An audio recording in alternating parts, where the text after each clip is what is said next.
trunk trouble.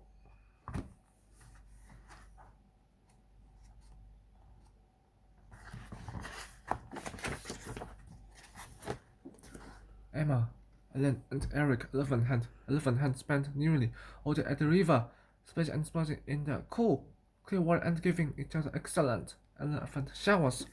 But now it was near dinner time, and their rumbling tummies told them it was time to head for home. But the little elephants had to dry themselves off.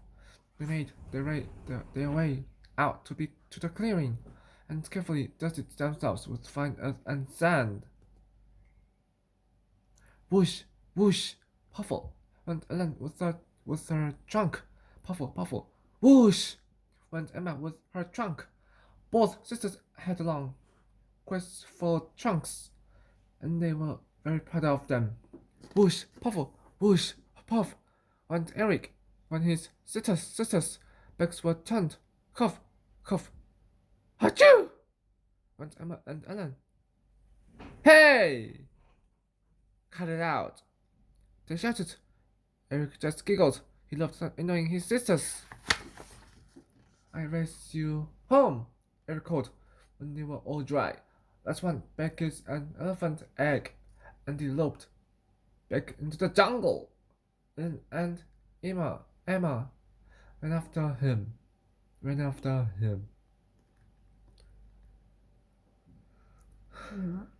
Well, get there first.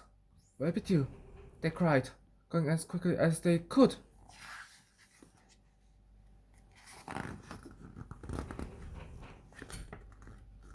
Len and Emma were running so fast and trying so hard to catch up with their brother that they forgot to look where they were going.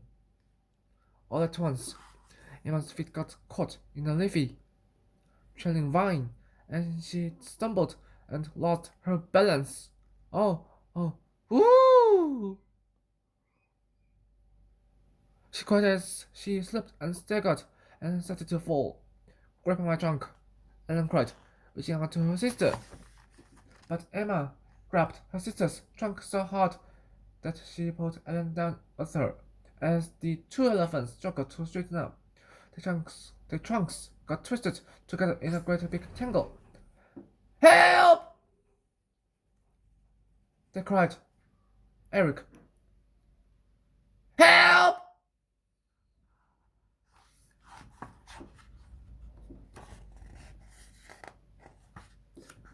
When their brother turned and saw what had happened, he came bounding back. Don't worry, he called. I'll save you. Eric reached out with his trunk to try to help his sisters up, but the vine leaves were very slippery, and as he grabbed his sisters' trunks, he slipped and lost his balance too. Now Eric's trunk was all tangled up with Emma's and Ellen's. The three elephants sat there in a sad, tangled heap. They couldn't straighten out their trunks. They couldn't pull themselves apart. They could hardly even move. What are we going to do? But Emma, don't worry. Someone will come and help us. Ellen said, trying to reassure her. This is all your fault. Eric grumbled. If it wasn't for you two, I'd be home by now. Eating my dinner. A moment later.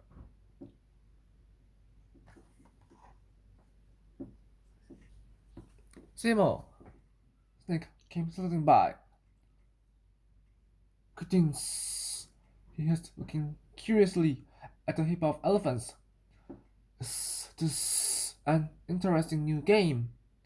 It's not a game at all, sobbed Emma.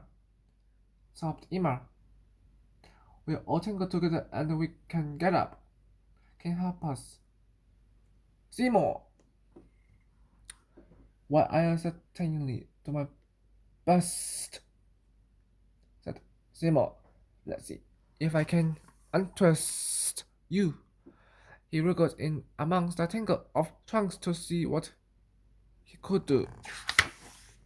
But everything was so muddled and jumbled together that Seymour couldn't even find his way out. Gracious me, he exclaimed. I seem to be stuck. Well, that's great, said Eric, as if we didn't have enough problems. As if we didn't have enough problems.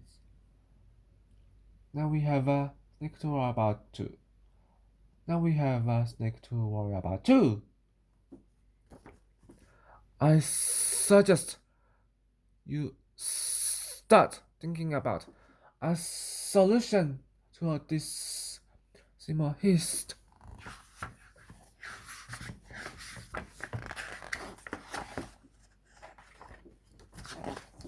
Just then Mickey and Maxine Monkey came swinging through the branches.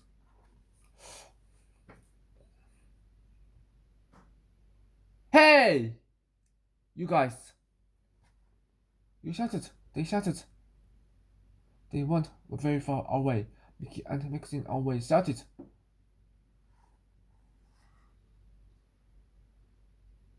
What's going on? We're stuck, cried Ellen. Please help us get untangled so we can go home. Well, we can try pulling you apart, said Maxine, scurrying down to expect the pair of elephants and snake. Mickey, you take a tail, and I'll take some ears. Mickey grabbed hold of Eric's tail.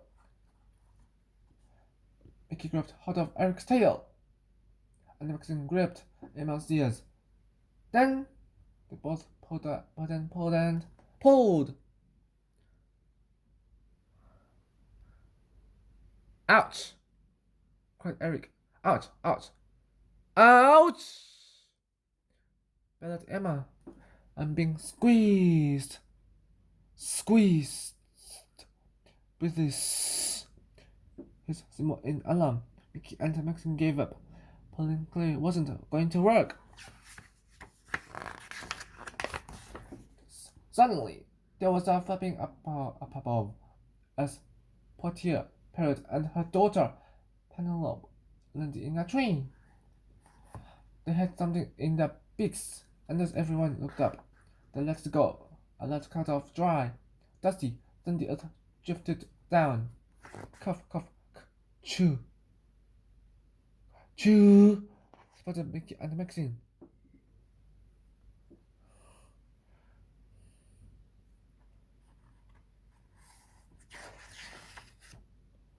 Cough, cough, chew, thundered the elephants.